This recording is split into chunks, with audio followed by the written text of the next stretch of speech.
And we are back, and it is time for nerding out. This is the section of the show where we each have brought something that we have been nerding out about, and we want to share it with you guys. And Kristi, as our guest and as the lady, I would be a gentleman and say you can go first. Oh, that's very kind. Thank you. I actually wanted to talk with you guys, and I'm glad you guys. I think we mentioned before the show that everyone's watching this show. I wanted to talk a little about Agents of Shield because Agents of Shield, for some reason, I hear a lot of people kind of criticizing the show a lot, and especially when they had Ghost Rider on, they were criticizing, oh, the Ghost Rider special effects were horrible, and et cetera, et cetera. I don't think people are paying enough attention to how well this show is drawn. The characters of this show are super strong.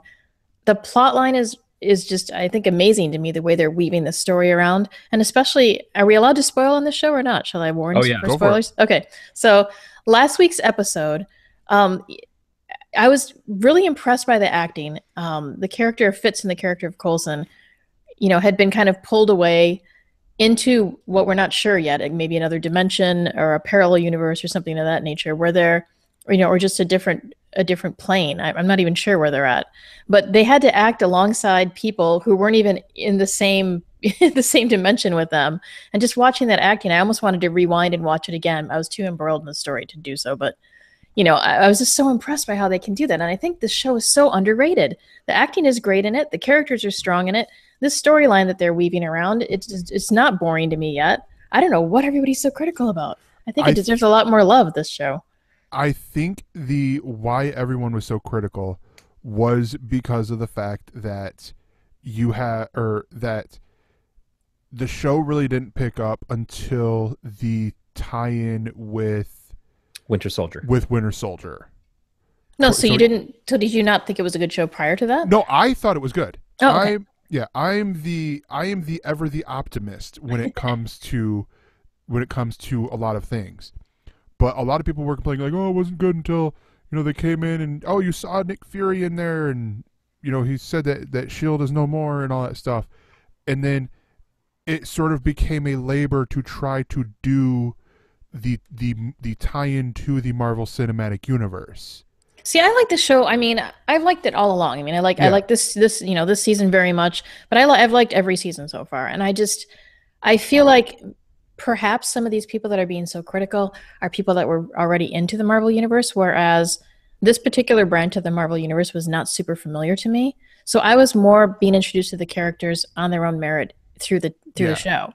So to me, I was developing, oh, I like this character, or that's a strong character. I just like this villain or whatever, just based on watching the show. And perhaps people that were further into the Marvel universe, reading the comics, that sort of thing. Maybe that's why where a lot of the criticism is coming from, is that it's not living up to Eh, what they saw in the comics or in their I head mean, when I they were that reading. could Or be that could be. I mean, I think a lot of it was like it was in their opinions it was a promise that wasn't fulfilled because you're like, oh well, we'll see, we'll have crossovers and stuff will tie in between the TV shows and the movies, and it never really did. It's just more like we saw the effects of Winter Soldier and Civil War and Thor: The Dark World and all these other movies in mentions, like with I think with the biggest one being Thor: The Dark World, where they actually were at the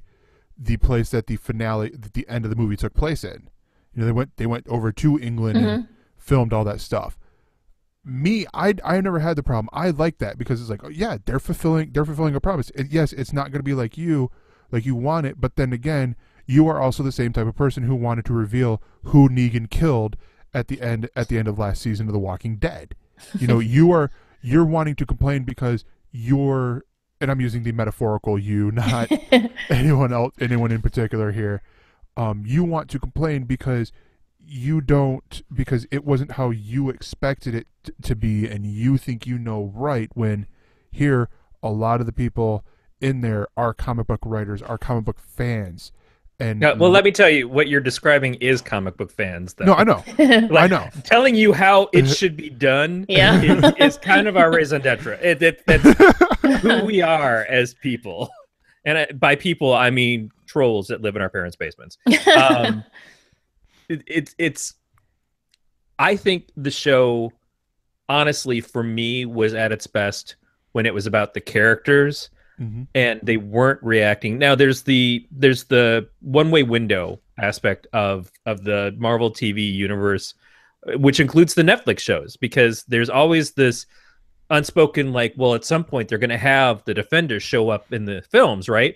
And they keep kind of backing away from that, saying, no, we're probably not going to wind up doing that because it doesn't make a lot of sense. Right. One, we're going to have to introduce them in movies where they've not been and explain who they are in that context when we are telling huge stories here and we only get 2 hours to do it. Versus the shows on Netflix themselves, they have the room to grow and do these things. We can't lay that expectation out there. Agents of S.H.I.E.L.D. has been like that since day one. Agent Carter get a little bit more benefit because the actress was in the movies already. Coulson was in the movies, but is considered dead in the films, and they don't want to try to explain that in the films by bringing him back out. It's kind of a tough call to make that happen. But that was when the Marvel Universe stuff started. It was like all of this is connected. It's all one universe. And what so many people had a problem with DC is that it wasn't one universe. It's like the shows are the shows and the movies are the movies. Never the twain shall meet. Oh, just kidding. It's sort of maybe a Crisis on Infinite Earths. They're all just different alternate realities. But that's bullshit, because if you don't cast that die, it never rolls. It doesn't happen. But I think the show succeeds most when the characters are around each other. And so much of the show has unfortunately been reacting to the movies or introducing giant plots that take them away from being in a room together, that kind of bums me out. I feel like the Inhumans thing went on too long, and it took away from it being a show about spies and secret agents. I thought that was much more interesting. And the introduction of superpowers, it's like, well, people say they wanted to be a superhero show because that's what they're coming from. I didn't want it to be a superhero show. I wanted it to be an agency that maybe had to deal with people with superpowers sometimes, but I really thought that it was much more interesting when it was espionage, more than who's going to get to make fire out of their hands and who's going to shoot lightning and all these other things.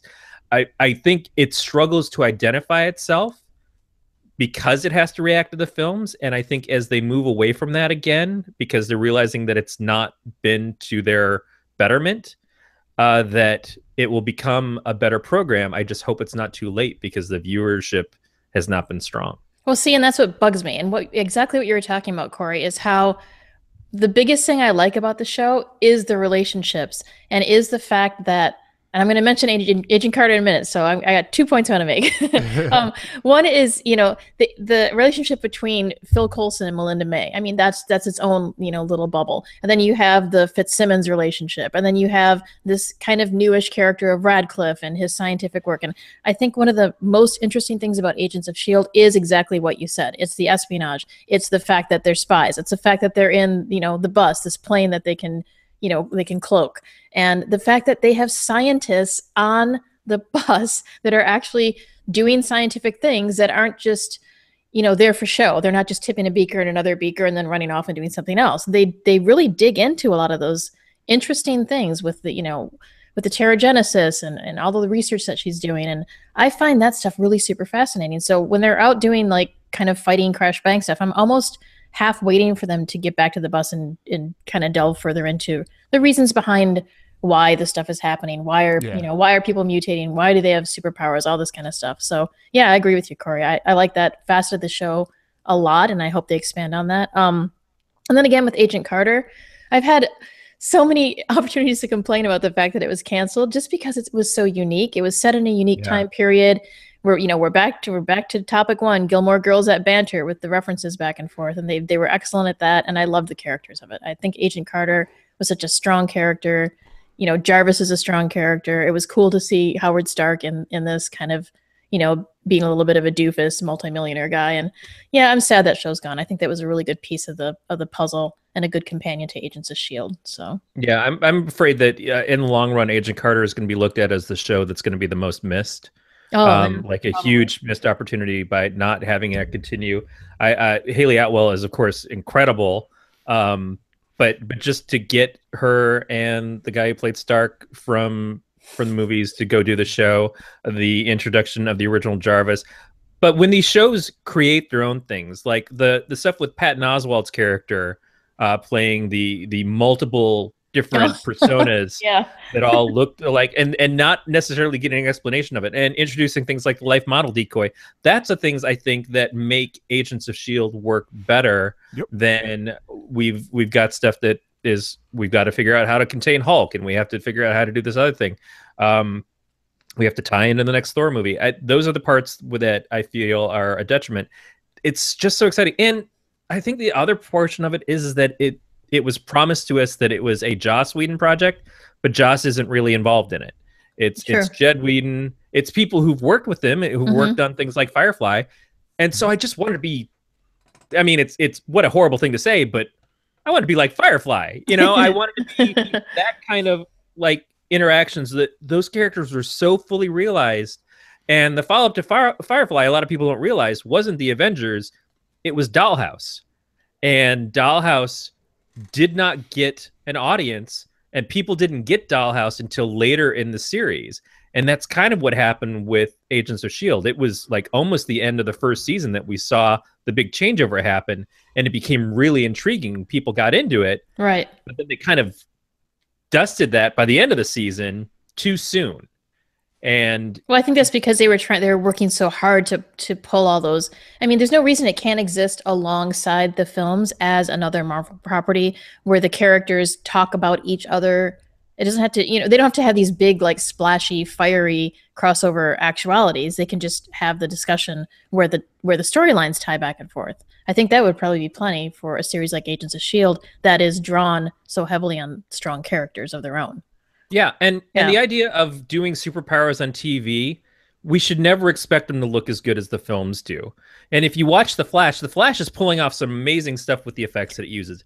But the effects are not really any better than they are on Agents of S.H.I.E.L.D. And Agents of S.H.I.E.L.D. was doing fight scenes, I think, that were better choreographed than what we were seeing on Arrow. And now I think Arrow is starting to step up its game because of what we were seeing in Agents of S.H.I.E.L.D. I'm finally seeing some of the fight scenes on that are comparing to things like when Daisy was going into the room and it was all one continuous shot. One take, everybody's ass. Yeah, that's amazing. Great stuff. And what May does has been amazing since the beginning. The quality that we're getting from these actors to get them to do these stunts, to get them to perform in the way that they are, I think is really being overlooked, because it's being compared to the films where the DC shows don't get compared to the films. And that's not fair. And I think that's why, again, people are treating it with a disrespect that it doesn't deserve. My point exactly. Thank you. I'm honestly more interested in, like, I like the little Easter eggs. I like that they've gotten to a point now where it's like, it doesn't seem like everything's like, oh, well, here's the Doctor Strange crossover, quote unquote crossover event, or, you know, something like that.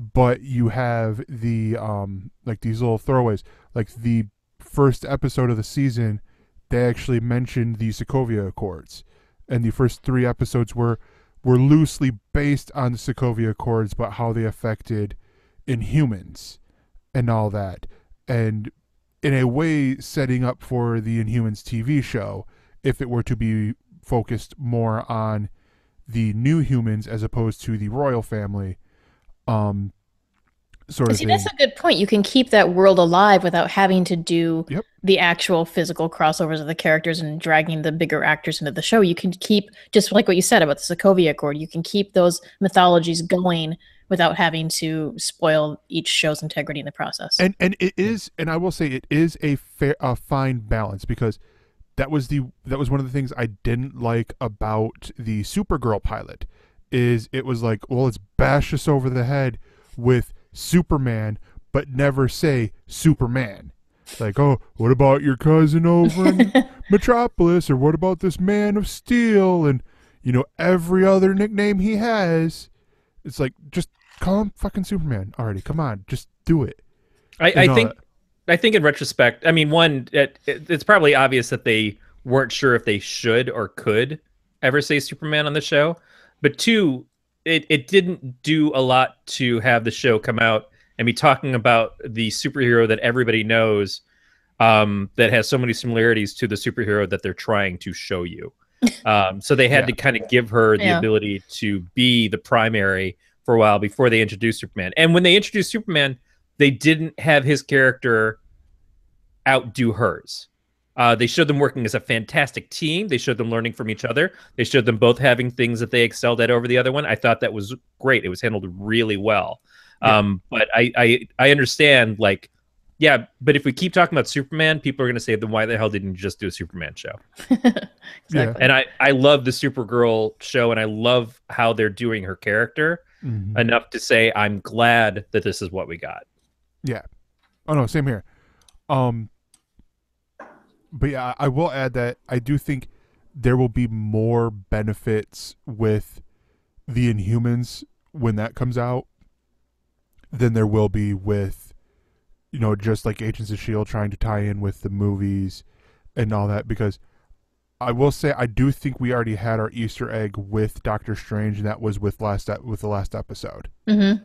Because it looks like they took the effect from going into the mirror dimension in Doctor Strange and put it in and used it for Agents of S.H.I.E.L.D. Like when Coulson was being pulled by and Fitz was holding on him, I feel like that was like more of, all right, this is a dimension like the dark dimension or something like that. That was like, oh, it's a little Easter egg. We're not going to mention it exactly, but it's an Easter egg sort of deal. You know what else is a bummer about that too, kind of semi-related, is I'm really bummed that we lost Bobby Morse and Lance Hunter because they spun them off to make Marvel's Most Wanted, and then they didn't, and they can't seem. I mean, I don't know if they're figuring out a way to pull those two characters back in or what, but that's just they were such good characters. I'm bummed they're gone. The problem with it though is Adrian Palicki is involved with the Seth MacFarlane live action thingy that is going on. His sci-fi show. The sci-fi show. Okay. And then the actor who plays Lance Hunter, I hope he's involved with the series. Nick Blood? Nick Blood, the series that he did right before Agents of S.H.I.E.L.D. called Babylon. I hope they're doing a second series of that over in the UK because that was freaking awesome. Yeah, I mean, contract stuff is always difficult, and when you write people out to give them the opportunity to do a new pilot, but the pilot's not 100% greenlit, that's always the chance. And I love those characters. Bobby is one of my favorite characters in general, and she was portrayed so well on the series that she was very exciting. But it's also like we have Bobby, we have May, we have Daisy, who's developed, and are they kind of crossing over too much? Are we getting... Oh, I thought they were all really different, actually. Didn't you think they were all very different too, but I think as they were trying to get Daisy to be more of an action badass like May had trained her and pulled her up and everything. Was it...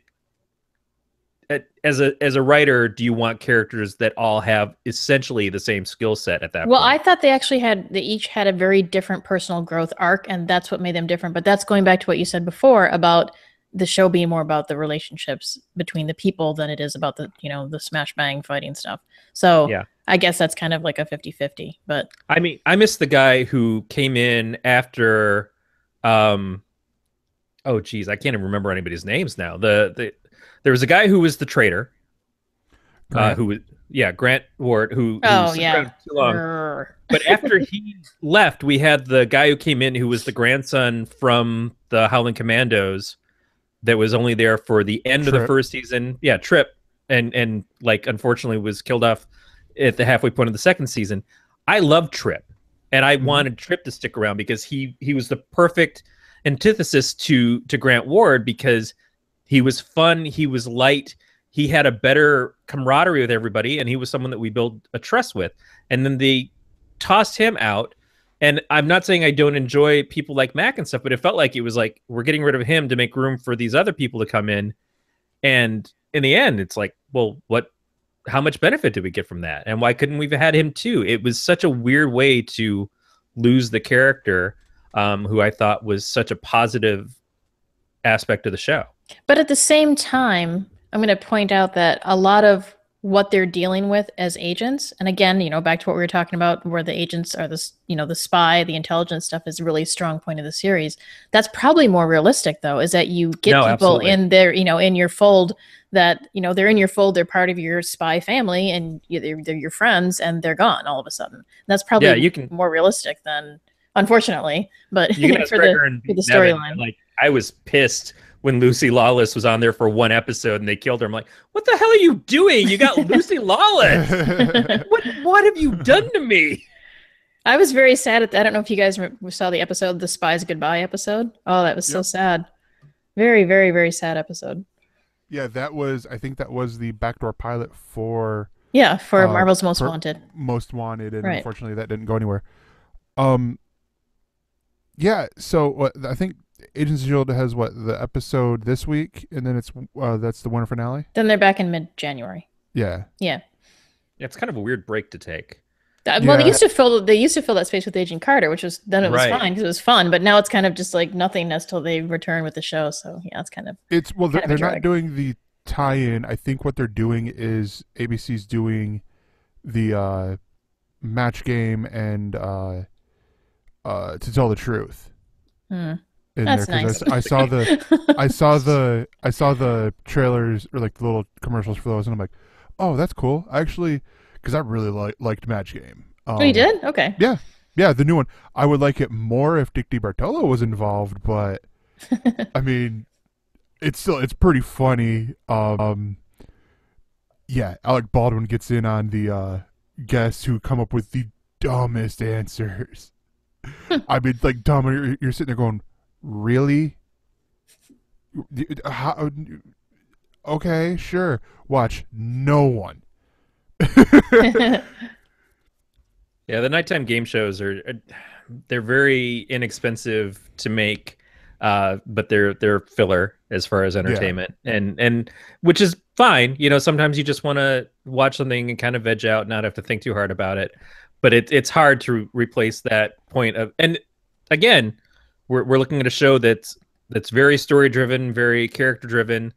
And it goes through a break through the Thanksgiving holiday, comes back, gets 2 episodes, and then goes on a break again.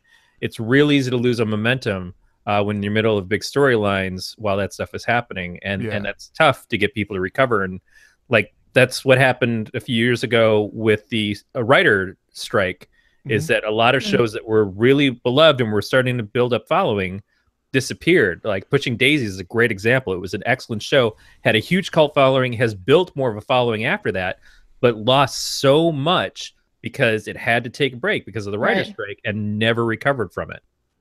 But I will ask you this: which would you rather have, the be on for 2 weeks, off 2 weeks sort of thing, like we got with Agents of S.H.I.E.L.D., or what we got with Superstore and The Good Place, where they ended the beginning of November for the mid-season break? Me personally, the second one. I'd rather have tighter story arcs, like we talk about with but BBC a longer break, like that. And then you're just looking forward to another season, so you can it's a concrete way to look forward to. Oh, the next season starts in March or whenever it is. Yeah, I mean, isn't that how Walking Dead does it? That show has zero success. Game of Thrones. You're right. Yeah. Right. It is how Walking Dead does it. It is how USA does a lot of their shows that we used to talk a lot about, but they started ending them shows that we talked about. But yeah, so sticking with the TV theme here, Corey, you've been watching Search Party. And this is a really good example of what I'm talking about. So Search Party, TBS comedy, maybe. I mean, it was reasonably funny. Came out the week. TBS, reasonably funny. Reasonably funny is a good pitch for TBS. I mean, if you're not Samantha Bee, then I'm not sure that you're quite at the level of hilariousness that she is. But Search Party, basically a 10-episode series. They played it 2 episodes a night for a week during the Thanksgiving holiday week. And you could watch them all in one sitting if you had them on demand, which Comcast did. Yeah, it probably was through other ones, and they probably still are. Or you could just sit there and DVR it and watch it. We watched the first 6 episodes one night, and then the next night we watched the other 4, and just kind of busted through it. I wasn't sure exactly what to expect out of it, but it's a woman kind of living in New York, has that group of friends that everybody's sort of superficial. Her life's not exactly perfect, and she's trying to find meaning. She's working as an assistant to a woman who doesn't really necessarily need an assistant, but just needs someone to kind of like help keep their life afloat a little bit. And she's trying to do things that are more meaningful. She tries to become a mentor to young women, and it doesn't work out. But at the same time, she finds out that a girl that her and her friends went to college with has disappeared, and everybody's looking for her. And they all assume that she's been kidnapped or murdered, and she gets obsessed with this girl's disappearance. She didn't really know her, but she feels a connection to her. And so she tries to figure out what happened to her. And the adventure is like, she keeps going down this road, like, I'm going to talk to her family, I'm going to talk to these people, I'm going to, like, she has no investigative skills, but she gets pulled into this thing and brings her friends and her boyfriend with her in it. A lot of really good guests show up on this. Rosie Perez shows up kind of initially as a person who says, I know about your friend, and there are people who were following her and they're following me. And then it sort of becomes apparent that Rosie Perez is actually out of her goddamn mind.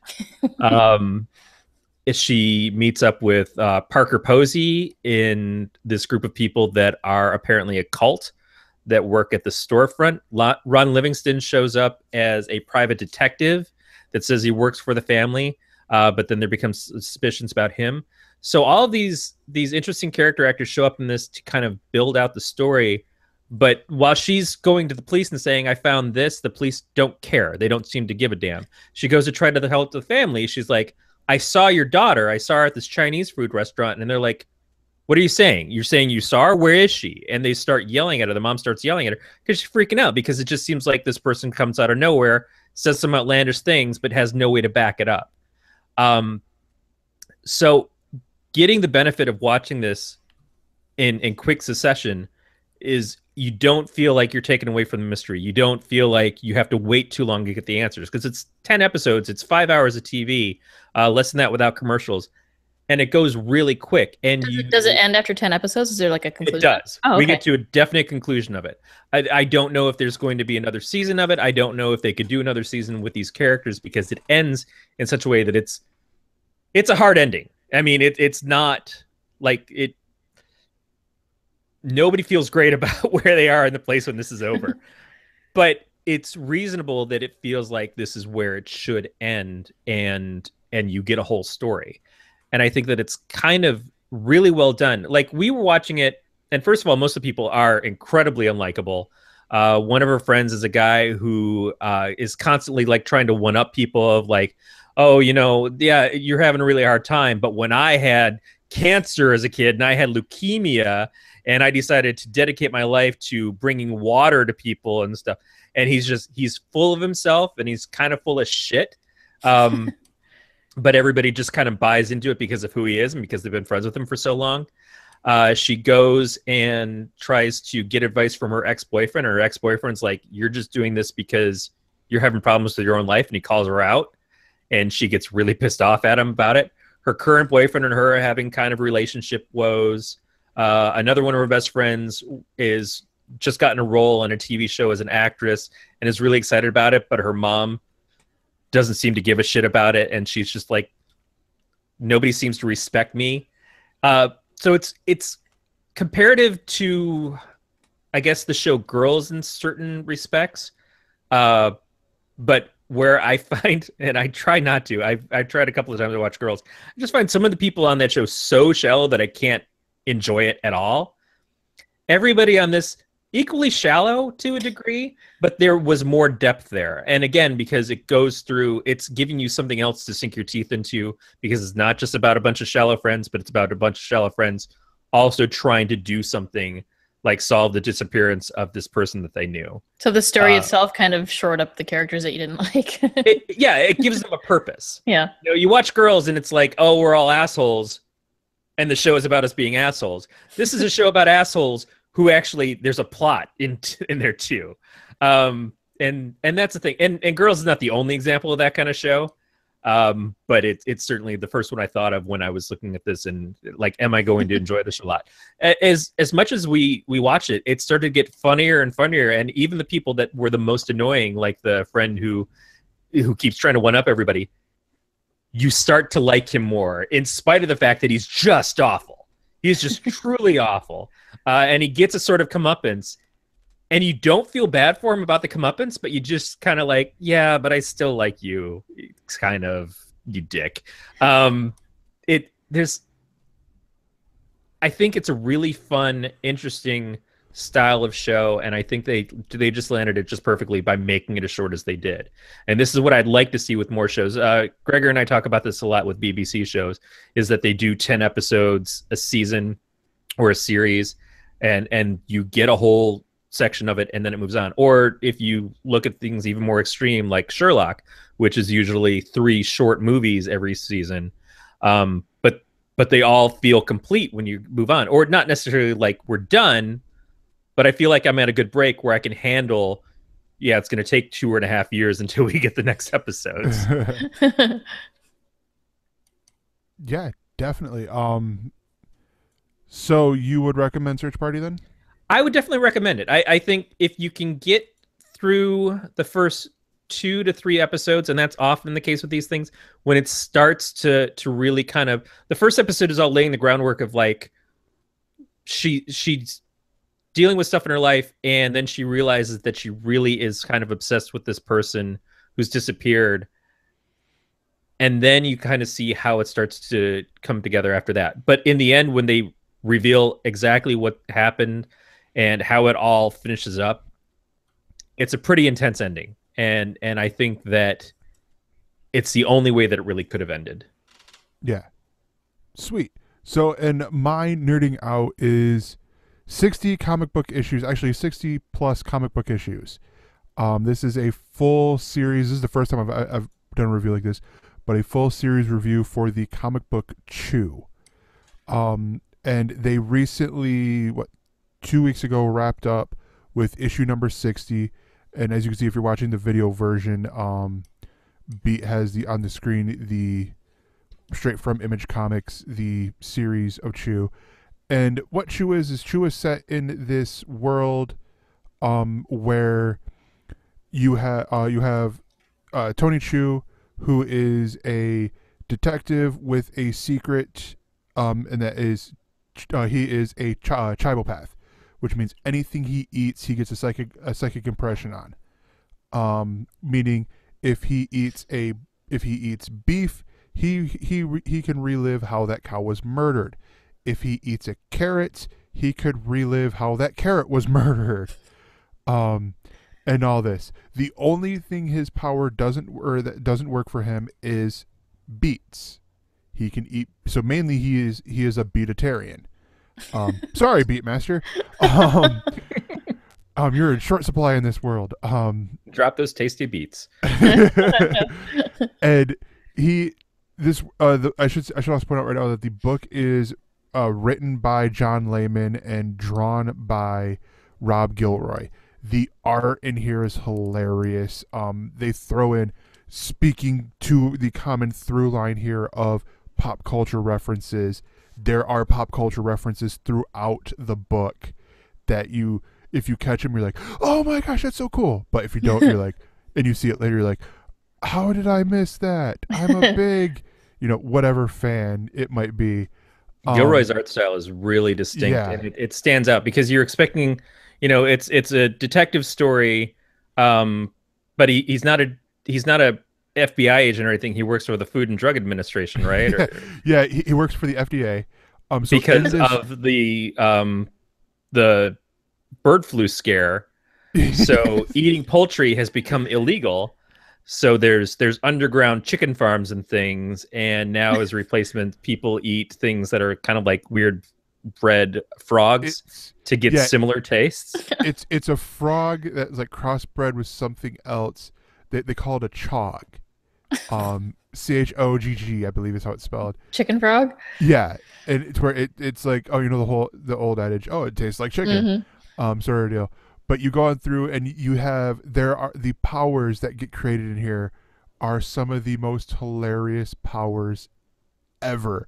Like, one is the ability to create ninja stars out of tortilla shells, and they be as deadly as ninja stars, or create weapons out of chocolate, or like Well, his where girlfriend has an interesting power in that she can describe anything that she's eaten, and people will feel the sensation of eating it. They'll taste exactly what she's eaten. So she becomes a food critic, but she gets bored of the fact of like she doesn't want to review all these great, exotic, incredible meals. She starts reviewing the most revolting things that you could possibly eat, and so people read her stuff and just get instantly vomitous and can't handle it. And she just finds so much joy in it.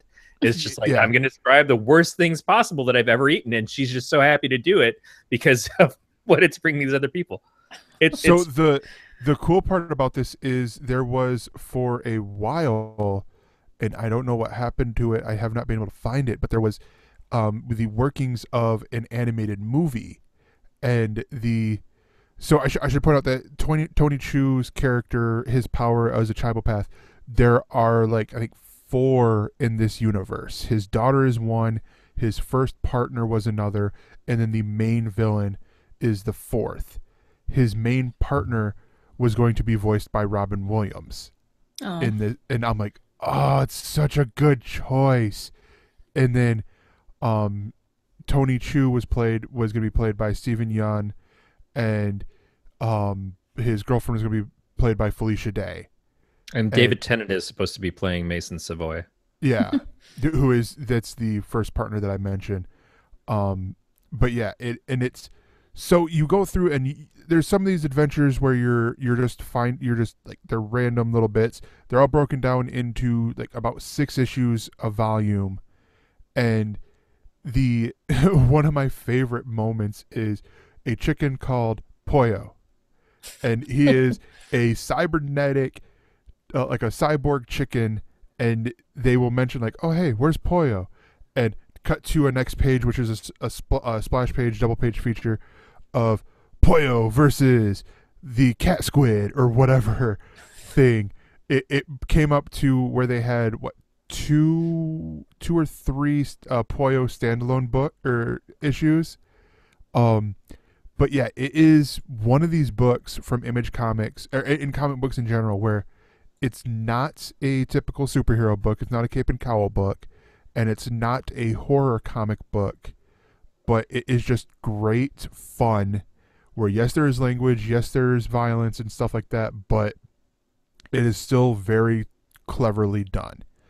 And I should add, because I've heard some people mention like, oh, who poo-pooed issue 60, which is where they ended. I actually really enjoyed it because it did stick with the how they've done everything else. With everything else, they always had an epilogue to these stories. So like Beat showed the picture of from Taster's Choice, I think it was the first volume.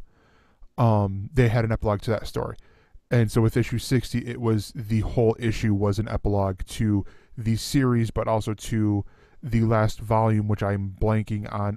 It's called Sour Grapes, I believe, and it's just honestly brilliant. I love the art. Corey hit it on the head. Corey did half of my review for me with by mentioning a lot of the things, but this is also because Corey turned me on to the book.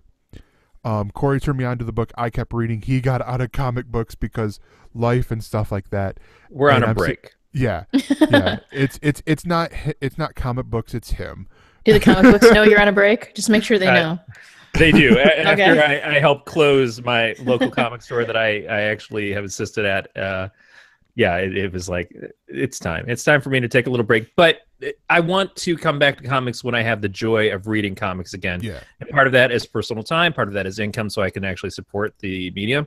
And sometimes it's just nice to be able to wait for a series like this to get finished. 60 issues is not a lot to read when you're going and you're checking out something, but it's a long time to wait when it comes out as a monthly book. Right. Now, I love this kind of book though because it's kind of like what I remember reading of Preacher and other things like Ex Machina by Brian K. Vaughan.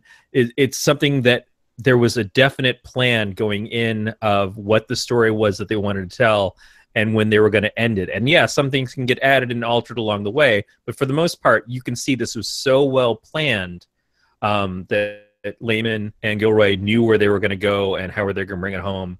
And I think that that is perfect because you don't want a book that just goes on forever because we're making money. Why would we stop? Sometimes it's good to know when to close the door on something. No, yeah, and it does seem like this book, I didn't have what I have with another book called Revival by Tim Seeley, where for the past 6 issues or so, it's felt like they're getting to the series finale. It's sort of like the like a TV show where they're like, we might get another series, but here we're gonna wrap up some storylines, and then we get another season, and we're gonna wrap. We don't know if we're gonna get renewed again, so we'll wrap up some more storylines and stuff like that. Like that's what I've got with this one with Chew, and Corey is actually right because John Layman pitched the story to Rob Gilroy back in 2007 at San Diego Comic-Con, and he even said that he had a definite general overarching story that he had in mind, so he had a set number of issues in mind, with this story. It's not like Walking Dead, they're on issue 160 something, 170 in the comics, or Spawn's at like close to 300 and all this, and it's like, oh well, there's no real end in sight sort of deal for these issues, for these comic books, just at Image alone. But yet here it's like we have this natural end, and it is a long end. It is a long, and there's a big number of books there, as opposed to some other books where it's like, oh, it was a 6-issue miniseries, or the interest fell out after issue 20, so we got to maybe 24 or something like that. It was very good to read, very funny.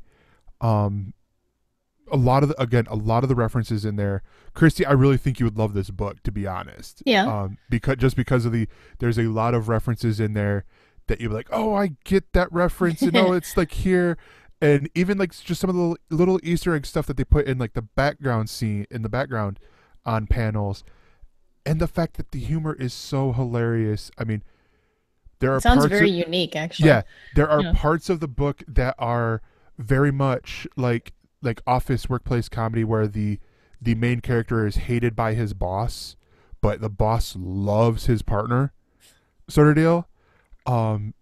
Stuff like that. It's really funny, and I want to see the animated feature that they've been working on with this, because I think it would be really awesome.